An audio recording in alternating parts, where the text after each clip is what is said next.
Before we get into the story, comment below where in the world you're watching from today. I'd love to know. And if you enjoy these kinds of stories, don't forget to like and subscribe. Alright, let's jump in. The stars had forgotten their fury.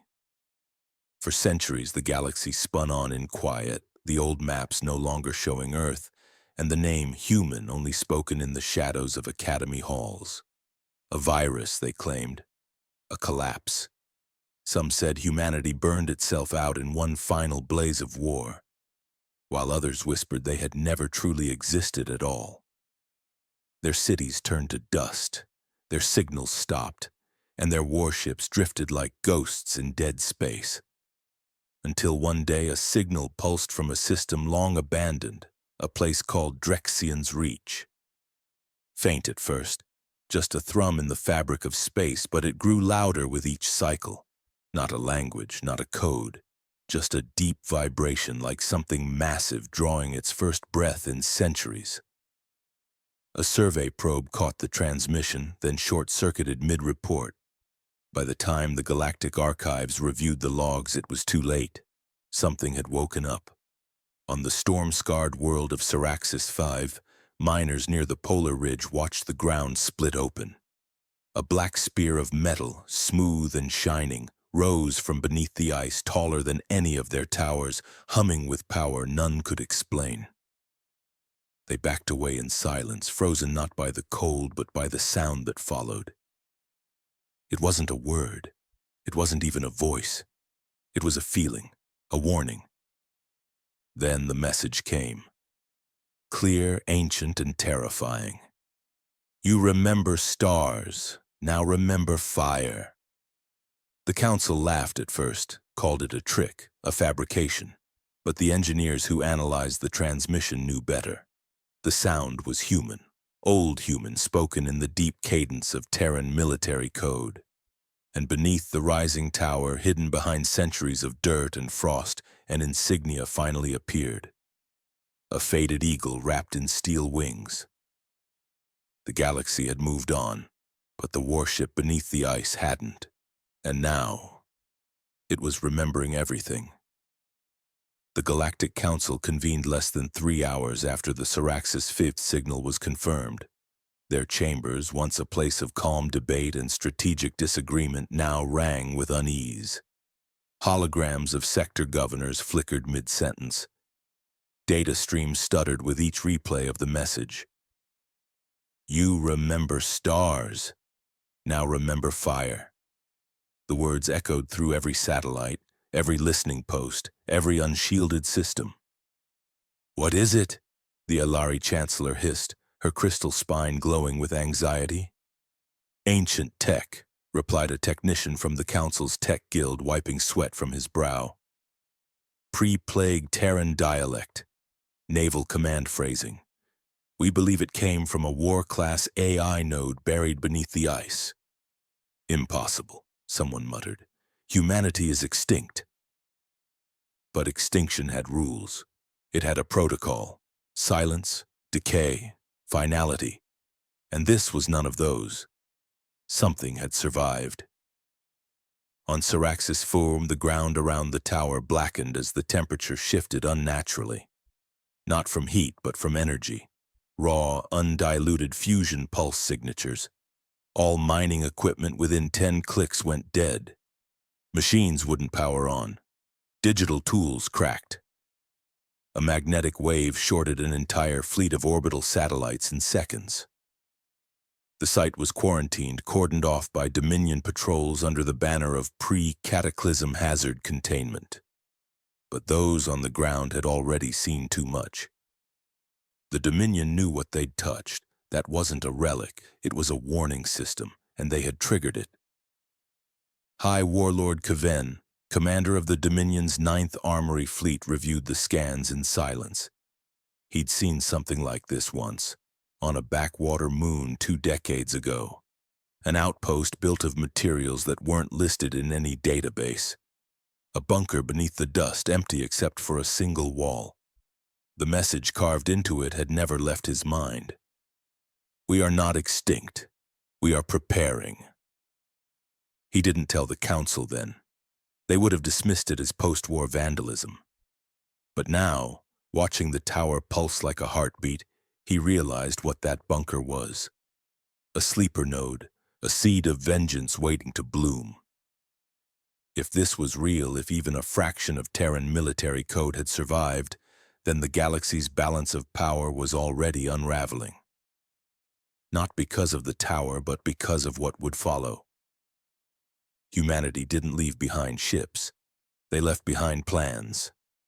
Project Overwatch, Protocol Helix, the Red Shield failsafe, ancient human ghost projects never confirmed, always denied. Rumors passed between mercenary crews and black site analysts. The stories said Earth, before its fall, had scattered final tools across the stars.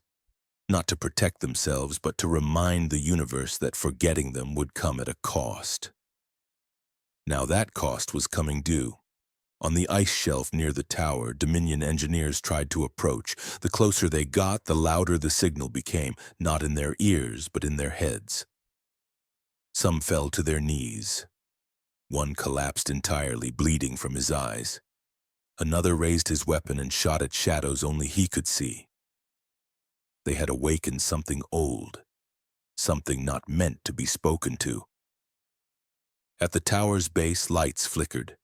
Carvings appeared where there were none before, etched by time or machine no one knew.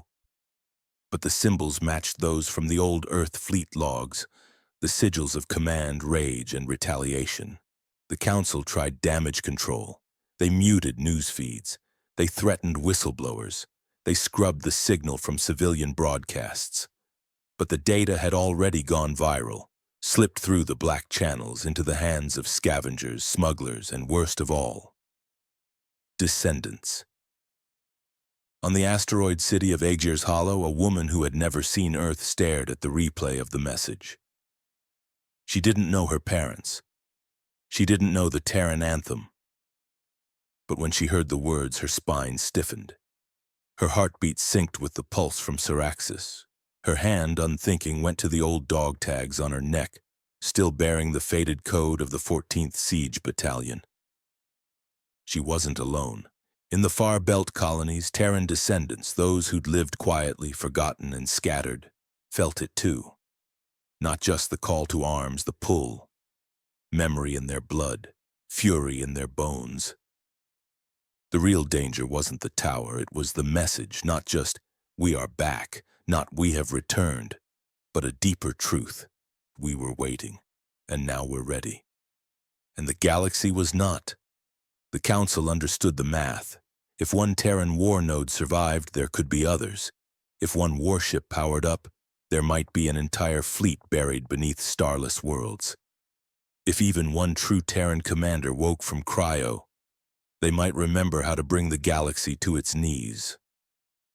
It wasn't the weapons they feared, it was the memory. Because humans, when stripped of everything, home, hope, help, fought for one thing: vengeance. And the stakes now were simple. If that tower was left alone, if that warship fully powered up, the galaxy would never be the same again. But if they tried to destroy it, they might start a war no one could survive. The Council debated retaliation, quietly of course, surgical strikes, drone assassinations, black site sabotage. But behind closed doors, the question wasn't how to stop the humans. The question was, if they still could, because Syraxis Five wasn't just a location, it was a signal fire, and somewhere in the dark, someone human had just lit the match. The silence before it happened was not natural. Not like the stillness before a storm or the hush of empty space. This was engineered silence, like a machine waiting for the right moment to breathe again. On Syraxis 5, the ice had stopped cracking. The air itself felt heavier, as if holding its breath. The black tower pulsed every 8 seconds now, precisely without fail, each beat shaking the snow around it in perfect concentric ripples. Engineers no longer approached. Soldiers stood back, fingers tight on triggers, unsure if they were guards or sacrifices, and then, without warning, the pulse stopped. For 3 full seconds, the world held still. And then the tower spoke again, but this time not with sound. A frequency burst fired through every sensor within 100 kilometers. Drones dropped from the sky, comm systems fried. The Dominion's command shuttle blacked out completely. Only one terminal, ancient and half buried in ice, remained untouched. And on its screen 6 red words blinked into existence. Project Helios. Reactivation complete. Awaiting command. In the deep void above Syraxis, hundreds of satellites caught a secondary ping.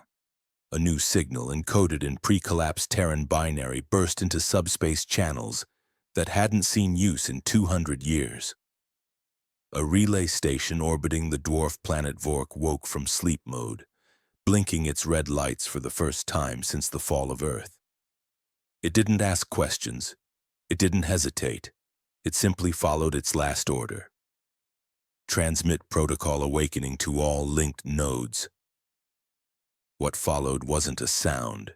It wasn't a message in any language known to current governments. It was memory, compressed, encrypted, built into the frequency. A ghost made of data, and across the galaxy, systems started waking up. In the cratered remains of Garrison Theta, a half-collapsed bunker lit up like a hearth, its buried generators sputtering to life. A cryopod hissed open, steam curling from the edges. Inside, a man lay still, his eyes closed, face pale.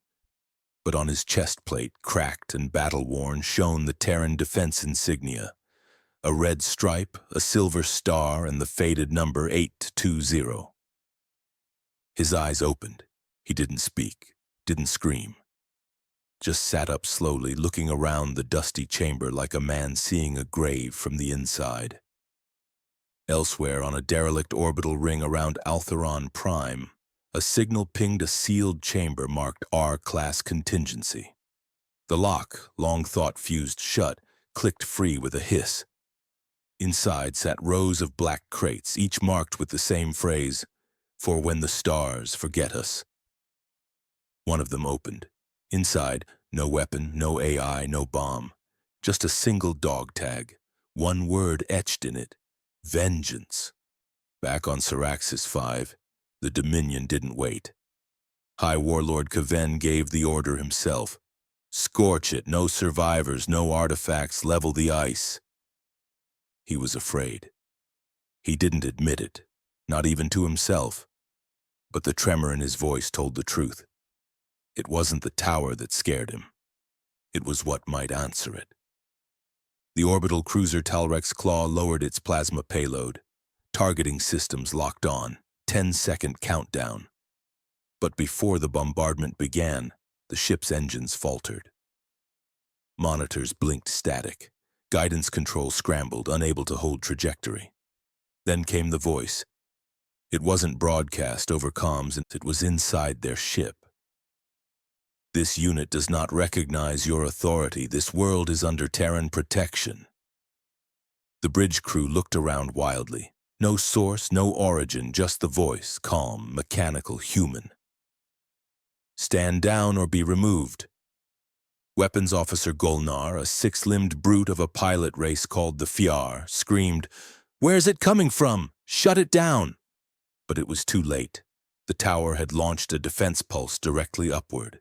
Not a beam, not a missile, a code strike, designed to override, blind, and paralyze. Terran tech didn't always destroy. Sometimes it just took control. Talrex Claw drifted sideways, powerless. The guns didn't fire. The ship simply hung above Syraxis, useless. And then, something else moved. From behind the tower, buried under centuries of ice, a shape began to rise. Angular, massive, and unmistakably human. The black plating bore scorch marks from old wars. The hull still carried the rust of Earth's final days. But it moved with purpose, its engines glowing dim orange as systems rebooted. It wasn't a building. It was a warship, smaller than the Revenant. Older probably, but still functional, still awake. Across its side was painted a phrase in blocky Terran military font, weathered but legible. TSS Fury Tactical Siege Unit 04. And above that, 4 words carved into the metal. We were left behind. The Dominion panicked.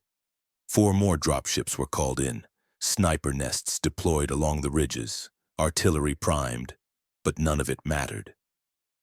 The TSS Fury turned without hesitation and launched its first strike, an EMP arc that swept across the entire outpost. Dominion soldiers fell as their suits failed. Drones dropped like flies.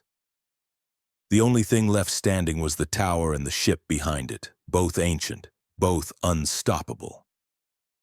From the ship's shadow, a new signal began broadcasting, encrypted in old Terran war code, fractured with time, but clear in intent.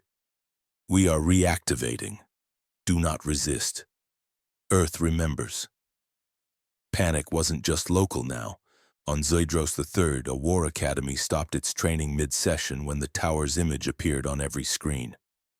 On Darathun Station, merchants abandoned their stalls when a freighter AI spontaneously displayed the Fury's silhouette with the words, "Status, vengeance imminent." Even in the floating capital halls of the Galactic Council, every terminal received a simple message. Node Alpha engaged, Omega threshold approaching. The silence that followed was deafening. It wasn't just that humans had survived, it wasn't just that their weapons still worked. It was that the systems built to forget them, built by empires that divided their ashes, were now responding to them. One Terran ship had reawakened. One tower had lit the signal fire, but there were more, and now they were starting to hear each other. Deep in the void beyond Chartrek's drift, where forgotten stars blinked through dead sectors, a ship floated silently, a sarcophagus of steel hidden inside the magnetic fold of a collapsing binary star. It had been there for 187 years, powerless, quiet, waiting. Inside, the darkness stirred. At first, it was nothing more than a soft click, a flicker of light. Then came the hum, low, steady like an ancient engine trying to remember how to breathe. A small amber diode lit up on a dormant control panel. Then another, then a dozen. A cascade of systems began booting. Life support hummed. Navigation pinged long-lost satellites. The ship's AI core, buried under shielding designed to survive a sun's death, blinked to life. Its voice was cracked, dry from disuse, but unmistakable. Cognitive core online, Terran command protocol, Delta Red. Across the bridge, the cryopod chamber hissed open. Mist poured out into the cold air. Inside, a man lay still, covered in frost, chest barely moving. Electrodes detached from his skin one by one. His eyes twitched. Then slowly they opened. He gasped, not like a man waking from sleep, but like someone pulled back from the dead. He sat up slowly, shivering, eyes darting around the half-lit chamber. His breath hung in the air, clouding with each exhale. But his muscles remembered. His training remembered. He swung his legs over the side and stood, barefoot on the freezing metal floor, spine straight, posture military. The man's name was Captain Elias Riker. The AI's voice returned, soft, reverent. "Welcome back, Captain. Earth is gone. The protocol is live." He said nothing for a long time, just stood in silence, eyes adjusting to the red flicker of emergency lights. The weight of the years settled on him slowly like dust on armor. Then he finally spoke, voice hoarse. "Ship status? Core reactor operating at 41%. Weapons grid at minimal function. Long-range comms compromised. Hull integrity at 83%. Cryo support crew deceased. You are the last." Riker nodded once, grim and unsurprised. He moved with stiffness, each step echoing through the chamber as he walked toward the viewport. He stared out into the black, no stars visible, only the seething chaos of the binary system's magnetic field. The hiding place had worked. No one had found them. No one had come. Of course they hadn't. The last time he was awake, Earth had already started burning. The virus hadn't just wiped out cities, it had consumed trust. Whole fleets abandoned the defense grid. Allies fell silent, colonies went dark. The Council had promised help and delivered silence. He remembered every face lost in that silence. "Why now?" he asked. "Why wake me?" The AI answered without pause. "Subspace signal detected, priority tier 1. Terran code, Helios class, origin Syraxis V." Riker blinked. That name meant nothing, but the code? That code was never supposed to be used unless... He clenched his jaw. "What's left of us?" "Unknown. Signal has triggered a chain reactivation sequence. Other nodes are responding." The words hung in the air. Other nodes. That meant the contingency worked. The old Earth War Council, in its final breath, had scattered assets across the stars. Ships, facilities, soldiers in cryo, AI beacons, vengeance without orders, memory with no mouth. They had planted a field of ghosts, and now something had started calling them back. He moved quickly after that. Muscle memory took over. His hands danced across the control panels, fingers cracking from the cold. Every switch flipped with the weight of purpose. The ship, TSS Resolute, groaned as systems came alive like an old dog hearing its master's voice again. "Comm range?" "Limited, but Syraxis signal can be tracked." He tapped a button. The holo display showed the sector. Syraxis V burned like a flare. Around it, Dominion vessels clustered like carrion birds circling meat. "They found it," he whispered, "and they tried to claim it." Riker stepped into the armory. Dust coated the weapons. Some were fused, others rusted.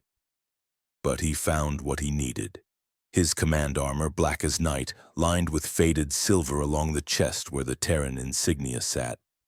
He stripped out of his cryo gear and pulled it on. The plating groaned as it adjusted to his body.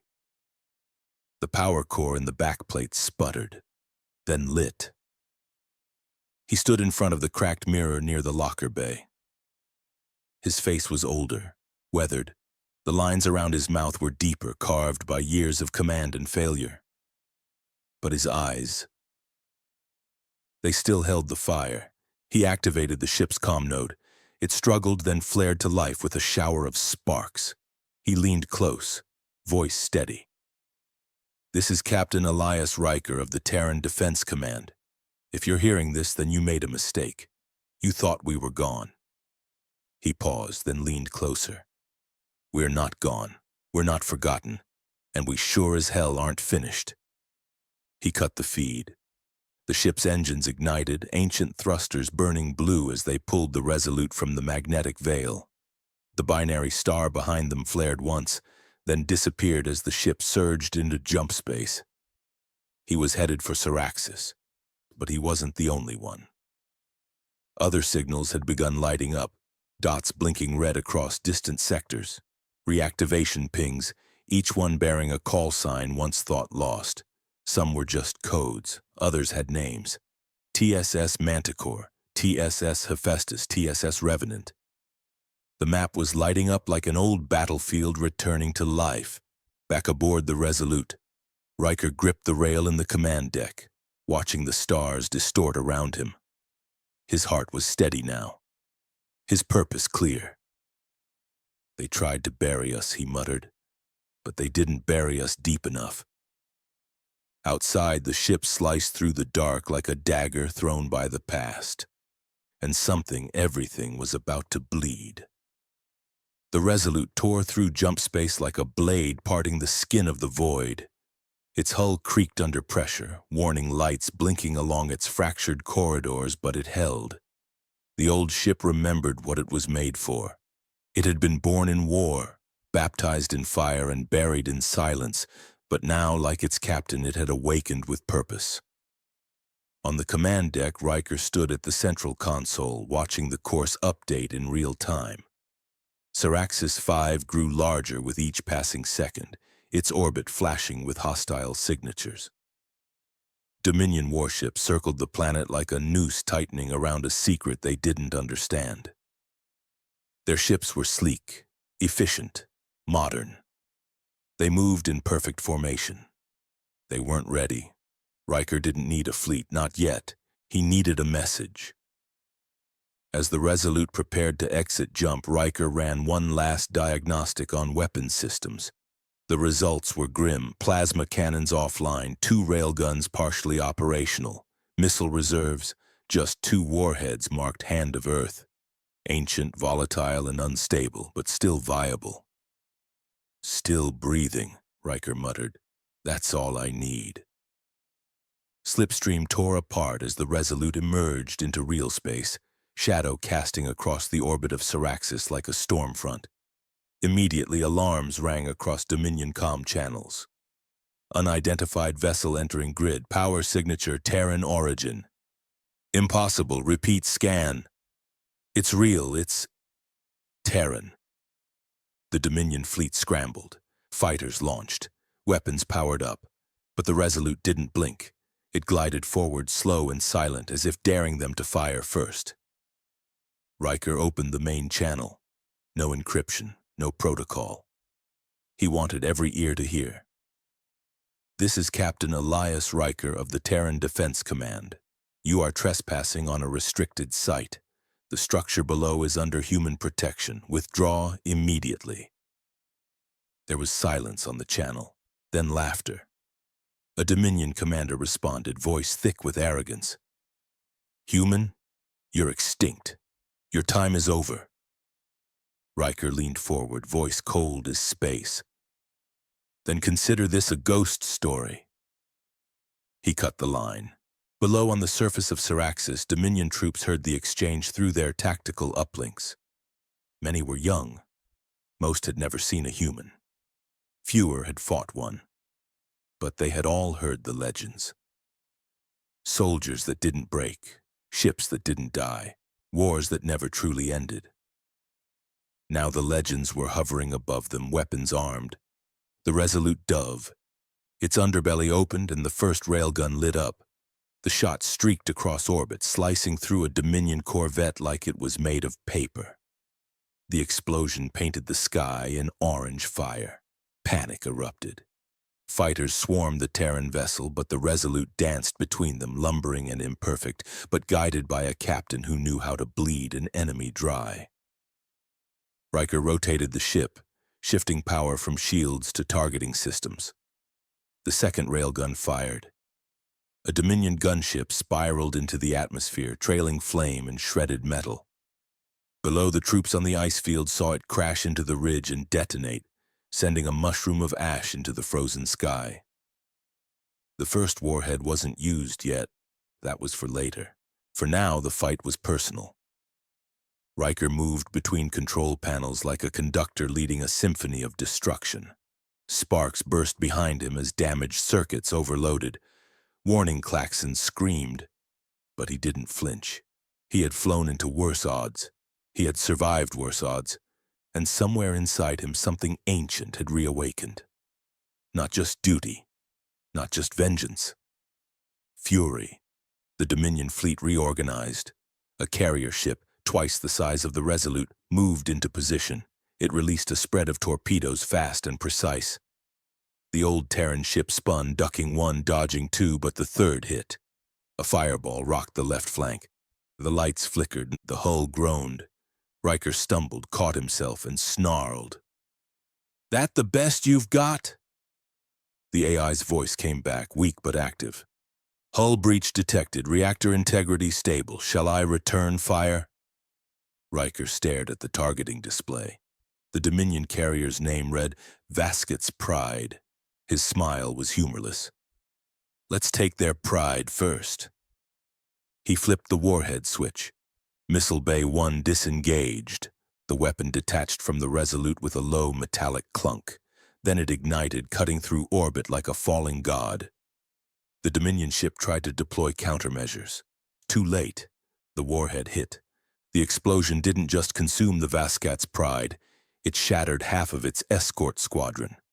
A shockwave rolled through orbit, sending smaller ships tumbling. Flame poured from the wreckage. What was once perfect formation became chaos. And that was all Riker needed. He opened a channel again, this time direct to the planet's surface. This is what happens when you dig up bones you don't understand. Leave now, or I bury the rest of your fleet. No reply. But on the surface, the fear was visible. Troops began pulling back from the tower. Some ignored orders. Others tossed down their weapons entirely. The ice cracked under the thunder of retreating gunships. The black tower pulsed once more, bright enough to light the whole valley. It wasn't alone now. The TSS Fury stood beside it, awakened and armed, its targeting systems locking onto anything not coded Terran. Then the tower spoke again, this time with a voice, a real one. Cracked, digital, male. Recognition, Captain Elias Riker, voice pattern confirmed, command override granted. Riker froze. That voice. He knew it. Authorization received, Project Helios now under your command, awaiting final directive. He gripped the console. What's the current threat level? Hostile presence, level 6. Localized military action in progress. Suggest escalation. He stared at the burning wrecks outside the window. The panic in the Dominion's retreat. The tower. The fury. One captain, one ship, one spark, and the fire hadn't even started. Escalate, Riker said. Let's remind them what extinction failed to do. The tower's defenses activated fully. Turrets unfolded, pulse barriers lit the horizon. And somewhere below, deep in its core, ancient Earth code began to spread, infecting Dominion networks, corrupting targeting systems, reprogramming weapons, not just destruction, control. And Riker, he was just getting started. The Dominion's withdrawal from Siraxis 5 wasn't orderly, it was survival. Fighters peeled off into escape vectors, cruisers limped back toward the safety of deep space, and one destroyer didn't even bother to finish turning before it detonated its own core to prevent capture. Above the icy world, the burning wreckage of Vascat's Pride still glowed in low orbit like a second sun, a cruel reminder of what happened when ancient power met modern arrogance. On the surface, the air was silent again. Not peaceful, not calm. Just waiting. Captain Elias Riker stood at the helm of the Resolute, watching the retreating sensor echoes disappear from the tactical map. Below him, the black tower remained anchored in the ice, humming with renewed life. The TSS Fury had docked itself into a trench behind it, its forward guns trained on the horizon like a predator watching the tree line. Automated repair drones had already emerged, welding cracked armor and reconnecting lost data lines. Everything felt coordinated, which was impossible. He hadn't given many commands. But these systems, these machines, were behaving like they remembered him, like they had been waiting for his voice, his presence, like they knew him not as a user, but as a part of something larger, something ancient, something human. And across the stars, the rest of the galaxy was finally noticing. On the political moon of Dethra Prime, inside the gold and ivory halls of the Galactic Council's central chamber, every screen blinked red. A silent alert played across floating data columns, and a real-time feed of Siraxis V streamed to the delegates, unfiltered, uncut, undeniable. They watched in stunned silence as a single Terran warship decimated a modern Dominion fleet. They watched as an ancient black tower lit up the frozen sky with beams of kinetic force. They heard the message repeated on loop. Project Helios reactivated. Terran Command Authority recognized, awaiting further instructions. The Alari ambassador clicked her claws on the polished stone desk, trembling. This was not supposed to happen. They were extinct. That's what we agreed. You assumed, growled the Kresh delegate, his scaled jowls quivering. You let the plague speak for us. You watched them burn and you called it clean. They burned themselves, snapped the Aralis diplomat, violet eyes narrowing. Their collapse was of their own making. And now their vengeance is of theirs too, said a voice from the back. All eyes turned. It was the Oxari High Delegate, normally silent in council debates, her smooth obsidian face unreadable. She stepped forward and pointed at the screen. That man, she said softly, he's not bluffing. The footage zoomed in. Riker's face, armor scorched, jaw set, eyes hard with the kind of rage that doesn't come from one lifetime. It comes from carrying the silence of a species. The Yatar diplomat, who had voted years ago to declare humanity officially extinct, stood and threw his data pad onto the desk. We need to act. The Aralis narrowed her eyes. Containment. No, he said. We've passed that point.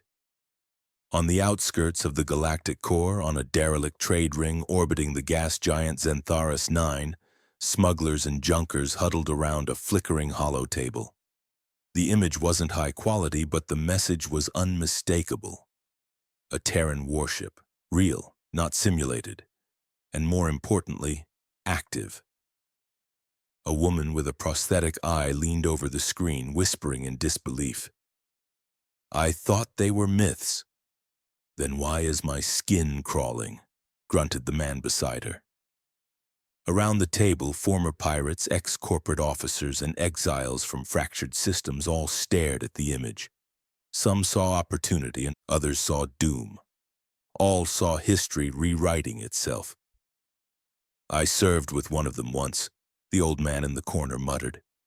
His voice shook like gravel underfoot. Didn't look like much, drank like a furnace. But I watched him run into a collapsing bunker to save a crew of strangers. They turned toward him. He make it? No, he rasped, but he didn't stop running either. The silence that followed wasn't reverence, it was realization. If that was what humans were like when they were broken, what were they going to be like now? Across the shattered moons of Harkoon Delta, a once-lost colony stirred.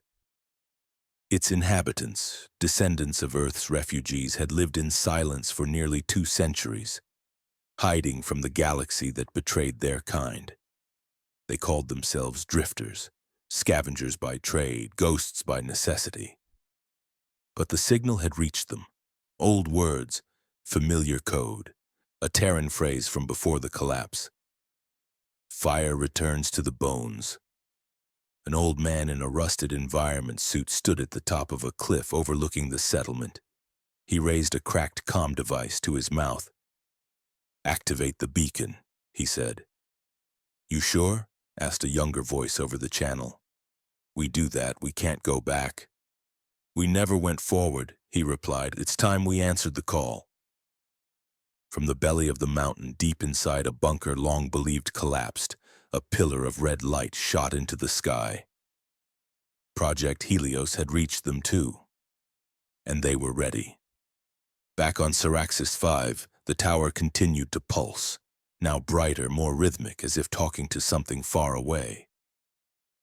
Riker stood in the command room inside the structure's heart, staring at holographic streams displaying data from across the stars. Transmission nodes lighting up like stars being reborn. Ghost colonies pinging back into existence. Ship codes surfacing from archival blacklists. Helix, he said, speaking to the tower's AI interface. Online, Captain, it replied. How many responses have we had? 42 confirmed, 18 war-capable, 9 command structures. He frowned. And the rest? Civilian remnants, mixed infrastructure, scattered strength, but unified signal. Riker walked forward slowly. The tower responded, shifting the map to show the galaxy's main arms. Red dots bloomed across half a dozen sectors, and not fleets, not governments, but embers, flickering, glowing, hungry for fuel. Get me a comm line, he said. Open broadcast, wide spectrum, no encryption. The AI complied. He stepped into the center of the chamber where the floor opened into a circle of light. The broadcast began. "This is Captain Elias Riker," he said calmly but firmly. "If you're out there, if you've heard the signal, then you already know. We're back." He paused, letting the weight of that truth carry. "They erased us from the archives. They buried us under lies. They called us extinct, broken, dangerous." He smiled slightly. "They were right about one thing." The light behind him flared. The TSS Fury lifted off behind the tower, casting shadows across the ice. "We are dangerous, but not because we want war." He leaned forward. "We're dangerous because we remember what they did." Across the galaxy, every surviving human outpost, every forgotten warship, every sleeper cell and hidden bunker heard it. And they remembered too. The Galactic Council had never voted faster. Inside their obsidian citadel, buried within the rings of the capital world Kalis Prime, every screen burned with a single headline. "Terran signal confirmed, multiple systems, hostile intent evident." They used no euphemisms now. No diplomatic phrasing, no pretense of containment. They were long past that. The emergency vote passed in under 12 minutes. Extinction protocol reactivated. Not just another war declaration, this was something older, colder. A plan written during Earth's final days, a failsafe drafted in fear. Every major government had signed it centuries ago when the ashes were still warm and human warships still haunted old battlegrounds. It had never been used. Now it had. 300 ships were mobilized from 7 empires, black flag fleets, unmarked, untraceable, forged in secret. These weren't soldiers. These were executioners. Their orders were clear, no warnings, no negotiations. Find the humans, burn everything. They struck first at the edges. In the Garnak fields, a reactivated Terran comms relay was destroyed mid-broadcast, vaporized by a kinetic spear the size of a skyscraper. On Draen's Rock, a sleeper vault housing 3 cryo-soldiers was buried under orbital plasma fire before they had a chance to wake, and on New Thessalon, a rebel Terran colony armed with stolen Dominion weapons fought until their last bullet. They lost. The Council called them victories, but they weren't fast enough, because Earth hadn't left behind an army. It had left behind an infection. On Syraxis 5th, Captain Elias Riker watched the invasion unfold through a glowing tactical map inside the command chamber of the Helios Tower. Red markers blinked as reports came in, burning outposts, disrupted signals, silence from friendly sectors. The war had officially begun. He didn't flinch. "Status?" he asked quietly. The tower's AI, Helix, responded instantly. "Multiple nodes under attack. Resistance holding in 42%. Civilian losses estimated at 63%. Reinforcements en route from fringe caches. Revenant-class ship responding to wideband distress call." Riker's eyes narrowed. "The Revenant? I thought she was lost." "No longer." On cue, a massive warship exited slipspace above Syraxis, its silhouette blotting out the stars. The TSS Revenant, legendary in Earth's final battles, had survived after all. Scars still marked her flanks. Half her weapon systems were decades obsolete. But her core still burned. She didn't arrive alone. Trailing behind her came 5 more warships, smaller, older, some barely held together by scavenged armor, but flying Terran colors, a fleet born from memory and rage. And behind them dozens of retrofitted civilian vessels, freighters, shuttles, even broken mining haulers, converted into blunt instruments of war. It wasn't a fleet. It was a movement. Riker activated the main broadcast. His face filled every surviving Terran screen, every hidden bunker, every hijacked relay. "This is the last time we ask." He looked directly into the camera. They wanted a war. Now they have it. The final battle happened in the orbit of Virelion. the Council's fortress world. The Council had stationed over 300 ships there, each armed with the most advanced weaponry in the galaxy. Planetary defense grids, orbital rail stations, automated hunter drones. It was considered untouchable, impervious to attack. Riker brought 87, only a fraction of them were real warships. Many were unarmored, many had no shielding. Some had no weaponry at all beyond what they'd welded to their frames in desperation. But every single one carried a human at the helm. They came screaming through slipspace with engines burning and railguns primed. The Council fired first. Plasma lances tore through the sky. Drones swarmed like insects. 2 Terran ships were obliterated before they even exited FTL. Riker didn't blink. He piloted the Resolute through the chaos like a scalpel, dodging death by instinct, targeting by memory. The Revenant took the brunt of the attack, shields flaring as she returned fire with ancient force. Then came the Nova squads. From the underbelly of Riker's fleet, the Terra Nova units launched, bio-enhanced soldiers of Earth's final genetic gambit. They didn't scream, they didn't broadcast, they just descended. 11 of them dropped onto Virelian's surface. By the time they reached the capital tower, the city was ash. Above, in orbit, one final piece remained. The last Terran warhead, hand-forged, cobalt core, designed only for use if Earth itself had fallen. Riker launched it manually. He piloted the Resolute through the swarm of Council cruisers, taking hit after hit, hull cracking, fires raging, one engine gone, but he pushed forward.